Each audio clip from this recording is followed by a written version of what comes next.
Hello students, welcome to our YouTube channel study with Satyendra Singh. Students, आज की class में हम बात करने वाले हैं घन यानी क्यूब के बारे में। इसमें हम क्या करेंगे, घन के जितने भी इंपॉर्टेंट क्वेश्चंस बनेंगे उनको डिस्कस करेंगे। तो चलिए बिना देरी किए हम वीडियो को स्टार्ट करते हैं। और वीडियो को स्टार्ट करने से पहले आपको बता दें कि घन के क्वेश्चन को करने से पहले हम सबसे पहले घन के जितने भी फॉर्मूले होंगे उनको डिस्कस कर लेते हैं, तब क्वेश्चन को करेंगे तो और भी अच्छे बेहतर तरीके से आपको समझ में आएंगे। तो सबसे पहले बात करते हैं घन क्या होता है। तो घन एक त्रिविमीय आकृति, त्रिविमीय मतलब होता है जिसकी तीन अक्षों पर आपकी बात करी जाए, यानी लंबाई बात करी जाए, चौड़ाई बात करी जाए और ऊंचाई बात करी जाए। तो त्रिविमीय मतलब है कि तीन साइड से हम इसकी माप करेंगे। तो त्रिविमीय आकृति है जिसकी प्रत्येक भुजा क्या होती है, बराबर होती है, ये आपका घन होता है। घन क्या होगा, त्रिविमीय आकृति होगी और प्रत्येक भुजा क्या होगी, बराबर होगी। आपने पासा देखा हुआ है, तो जो पासा आपका है वो पासा आपका घन का एग्जाम्पल देखिए, इसमें आपके 6 फलके होते हैं, यानी 6 हिस्से होते हैं। जो घन है उसमें कितने हिस्से होते हैं, घन में आपके 6 हिस्से यानी 6 फलके होते हैं। तभी तो देखिए उसमें 1 से लेकर 6 तक लिखा रहता है। तो घन में आपके 6 हिस्से मतलब आपके 6 क्या होते हैं, पृष्ठ होते हैं। ये भी आपको याद रखना है। और उसमें आपके कोने कितने होते हैं, 1 2 3 4 5 6 7 8 आपके कोने होते हैं, ये भी याद रखना है।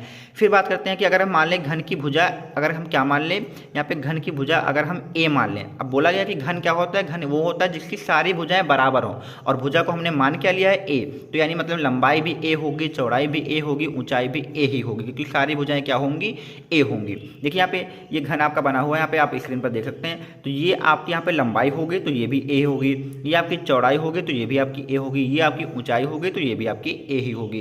तो घन की सारी भुजाएं क्या होती हैं, बराबर होती हैं, ये आपको याद रखना है। कोई भी आप भुजा देखेंगे घन की आपको बराबर ही मिलेगी।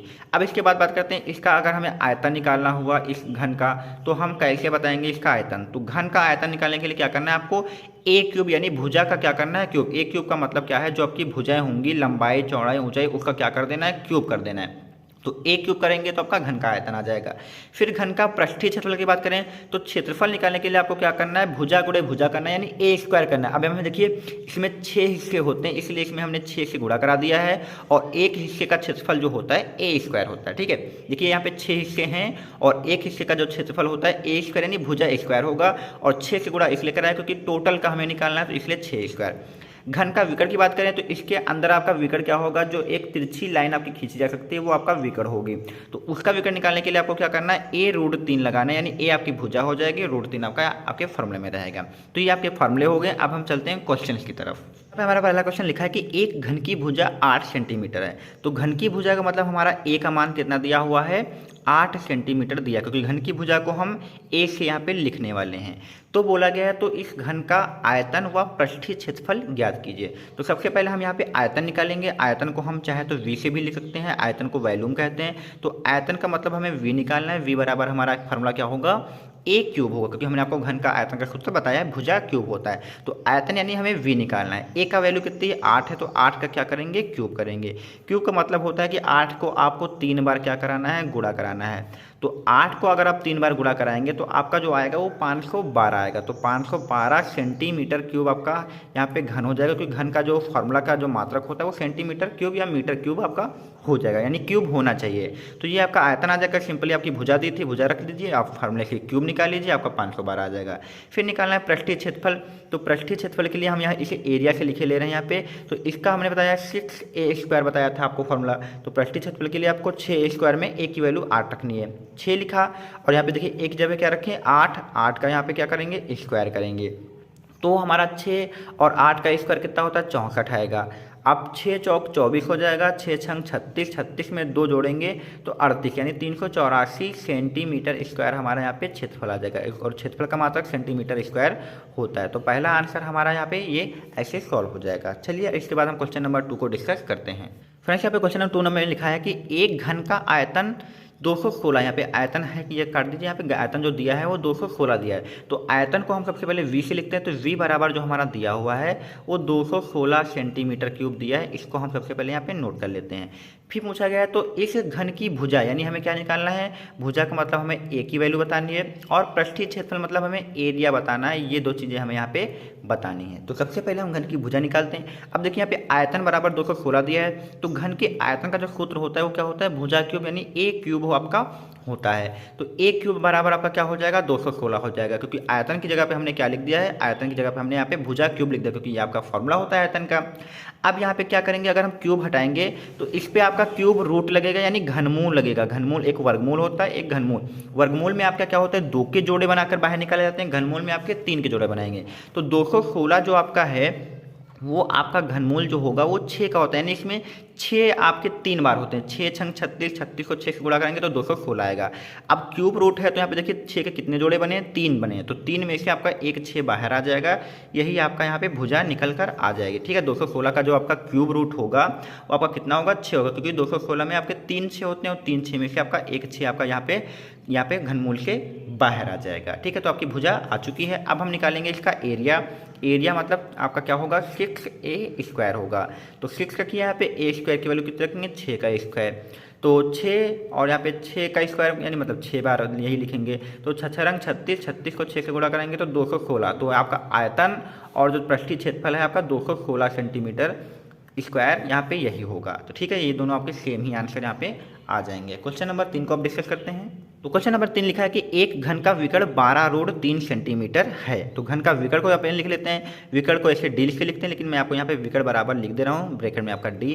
तो विकर्ण बराबर आपका दिया है 12 रूट 3 सेंटीमीटर आपका दिया हुआ है। तो पूछा गया तो इस घन का आयतन कितना होगा। आयतन मतलब हमें वी बताना है, वी बराबर बताना है ए क्यूब। तो हमें आयतन निकालने के लिए सबसे पहले ए की वैल्यू निकालनी पड़ेगी। तो ए की वैल्यू हम यहाँ पे विकर्ण से निकालते हैं। तो यहाँ पे देखिए विकर्ण बराबर 12 रूट 3 दिया है, तो विकर्ण का हम सूत्र लगाते हैं। तो विकर्ण का जो सूत्र होता है वो आपका a रूट 3 होता है। तो a रूट 3 बराबर आप 12 रूट 3 रख सकते हैं, क्योंकि d आपका 12 रूट 3 दिया और d की जगह पे आप इसका फॉर्मूला लिखिए तो a रूट 3 होता है।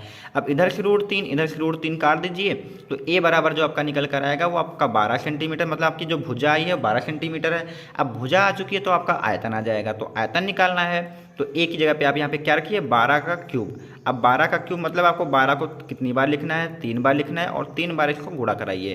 तो 12 को 3 बार आप गुणा कराएंगे तो आपका 17-28 सेंटीमीटर क्यूब आपका आंसर यहाँ पे आयतन निकल कर आ जाएगा। तो सबसे पहले विकर्ण की सहायता से हमने भुजा निकाली और भुजा का मान पता होने के बाद हमने आपका आयतन यहाँ पे निकाल लिया है। ठीक है, तो चलिए क्वेश्चन नंबर 4 को डिस्कस करते हैं। यहाँ पे क्वेश्चन नंबर 4 लिखा है कि 3 सेंटीमीटर, 4 सेंटीमीटर और 5 सेंटीमीटर भुजा के घनों को पिघलाकर एक नया घन बनाया गया है। तो इस नए घन की भुजा क्या होगी। तो देखिए यहाँ पे हमारे पास 3 घन है। यहाँ पे पहले घन की जो भुजा होगी उसको हम a1 से लिख रहे हैं। किससे लिख रहे हैं, a1 से लिख रहे हैं, वो आपके 3 सेंटीमीटर है। दूसरा जो आप घन आपका दिया हुआ है उसको हम a2 से लिख रहे हैं, वो आपका कितना है, 4 सेंटीमीटर है। तीसरा जो आपका घन दिया है वो आपकी 5 सेंटीमीटर भुजा का, तो इसको हम a3 से लिख रहे हैं। और जो पिघलाकर जो हम नया घन बनाएंगे उसको हम यहाँ पे खाली किससे लिख रहे हैं, a से लिख रहे हैं। जो पिघलाकर बनाएंगे उसको हम किससे लिख रहे हैं, a से। तो इसे ही हमें यहाँ पे निकालना है। अब मान लीजिए ये आपका घन यहाँ पे a कितना बड़ा है, ये आपका दूसरा घन इतना बड़ा है और ये आपका तीसरा घन इतना बड़ा है। इन तीनों को क्या करना है, आपस में पिघलाना है और पिघलाकर ही बनाना है, यानी इनको मिलाकर ही बनाना है। तो मिलाने का मतलब है कि इन तीनों को क्या करना है, एक ही में तो ऐड करना है और मिलाकर हमें क्या बनाना है, बड़ा वाला बनाना है। मतलब ये वाला घन हमें यहाँ पे बनाना है। कहने का तो मतलब यही है। तो हम क्या करेंगे, जो हमारे 3 अलग अलग घन दिए हुए हैं इन तीनों के जो हम आयतन को क्या करेंगे, निकाल कर तीनों को आपस में जोड़ देंगे और बड़े वाले घन जो कि हमें बनाना है उसके आयतन के बराबर कर देंगे, तो हमारा यहाँ पे आंसर आ सकता है। तो सबसे पहले हम पहले घन का आयतन यानी v1 लिख लें, दूसरे घन का आयतन है मतलब हम क्या लिख लें, v2 लिख लें, और तीसरे घन का आयतन क्या निकाल लें, v3 निकालें, और तीनों को ऐड कर देंगे तो हमारा इस घन का आयतन आ जाएगा। क्योंकि इन्हीं को तो पिघलाकर हमारा बड़ा घन बनाया जा रहा है, तो इन्हीं तीनों को जोड़ देंगे तो हमारा बड़े घन का आयतन आ जाएगा। ठीक है, अब इस v1 का फॉर्मूला क्या होगा, a क्यूब होगा, a1 क्यूब होगा, इसके हिसाब से आपका a2 क्यूब हो जाएगा और इसके हिसाब से आपका a3 क्यूब हो जाएगा। ठीक है, और इस वाले का आपका v का क्या होगा, सिंपल आपका a क्यूब होगा, क्योंकि हमने इसकी भुजा a मानी हुई है। अब a1 की वैल्यू 3 रखिए तो 3 का क्यूब आएगा, और a2 की जगह पे आप 4 रखिए तो 4 का क्यूब आएगा, और a3 की जगह 5 रखिए तो 5 का क्यूब आएगा। बराबर क्या रहेगा, a क्यूब रहेगा। 3 का क्यूब आपका जो होता है वो 27 होता है, 4 का क्यूब आपका यहाँ पे 64 होगा, और 5 का क्यूब जो आपका होगा 125 होगा। तो a क्यूब बराबर आपका इतना आया। तीनों को ऐड करिए तो ये आपका 216 आएगा। a क्यूब बराबर आपका 216। तो यहाँ पे लिखते हैं ए क्यूब बराबर आपका कितना है 216। तो ए निकालना है हमें एक बड़े घन की भुजा निकालनी है, तो यहाँ पे क्यूब को हटा के यहाँ पे घनमूल लगाएंगे, मतलब क्यूब रूट लगाएंगे। और 216 का क्यूब हमने अभी निकाला था, कितना आया था 6 आया था। तो बड़े घन की जो भुजा होगी वो कितनी हो जाएगी 6 सेंटीमीटर हो जाएगी। ठीक है, तो इस क्वेश्चन को हम यहाँ पे इस प्रकार से कर सकते हैं। अब आपको याद रखना है कभी भी आपको बड़े घन का आयतन दिया जाए या बड़े घन की भुजा दी जाए और उसके छोटे छोटे घन बनाने हैं, तो क्या करना है, बड़े घन का आयतन एक तरफ रखिए और जो आपके पास छोटे छोटे घन हो उनको जोड़ के टोटल घनों को एक पास रखिए, तो आपका आयतन आ जाएगा। इसके बाद जो क्वेश्चन आपका होगा इसी तरह का क्वेश्चन होगा, उसको भी हम यहाँ पे देखते हैं। क्वेश्चन नंबर 5 में लिखा है कि 12 सेंटीमीटर भुजा के बड़े घन को पिघलाकर 4 सेंटीमीटर भुजा के छोटे घन बनाए गए। 4 सेंटीमीटर भुजा के छोटे छोटे घन बनाए गए। यहाँ पे छोटे छोटे 2 बार लिख लीजिए, छोटे छोटे घन बनाए गए, मतलब बहुत सारे छोटे छोटे घन बनाए गए हैं। तो 4 सेंटीमीटर भुजा के कितने घन बनाए जाएंगे, यानी 12 सेंटीमीटर भुजा का हमारे पास घन है। यहाँ पे देख लीजिए, मान लीजिए बड़ा ए आपका दिया है, 12 सेंटीमीटर आपकी भुजा का ये घन आपका दिया बड़ा ए, इसलिए हम क्या करते हैं बड़े ए से लिख लेते हैं, क्योंकि ये बड़ा भुजा है तो यहाँ पे बड़े ए से यहाँ पे फिलहाल लिखे ले रहे हैं। अब क्या करना है हमें छोटे घन का, मतलब ए बराबर 4 सेंटीमीटर भुजा के छोटे छोटे घन बनाने हैं। तो हमने आपको बताया था कि बड़े घन का आयतन एक तरफ लिखिए और छोटे घनों का आयतन एक तरफ लिखिए। अब हमें पता नहीं कि छोटे घन हैं कितने, वही तो हमें बताना है कितने घन। तो हमें जब छोटे घन की संख्या नहीं पता तो मान लेते हैं जो छोटे घन बनेंगे वो आपके कितने बनेंगे, छोटे घन जो आपके बनेंगे वो आपके n बनेंगे। कितने बनेंगे, n छोटे घन बनेंगे। यही हमें n निकालना है कि कितने होंगे। अब यहाँ पे देखिए चार सारे के सारे 4 सेंटीमीटर के ही हैं, तो बार बार हम जोड़ने से अच्छा है इसमें क्या करेंगे, एक घन का आयतन निकाल लेंगे, n से गुणा करा देंगे तो सारे छोटे घनों का आयतन आ जाएगा और उसको हम बड़े घन के आयतन के बराबर कर देंगे। तो यहाँ पे हम लिखते हैं, यहाँ पे कहने का मतलब ये है कि अगर हमें बड़े घन का आयतन निकालना है, जो कि हमारे पास बड़ा घन दिया हुआ है, ये आपका बराबर हो जाएगा n छोटे घनों के आयतन के बराबर, n छोटे घनों के आयतन के बराबर हो जाएगा। ये बात अगर आपको समझ में आ जाएगी तो क्वेश्चन आपका बिल्कुल ईजी तरीके से सॉल्व हो जाएगा। देखिए हमारे पास बड़े घन का आयतन होगा, उससे से हमें छोटे छोटे घन बनाने हैं और कितने छोटे घन बनाने हैं n, तो सारे n छोटे घन का आयतन निकाल के यहाँ पे रख देंगे तो बड़े घन के बराबर आ जाएगा।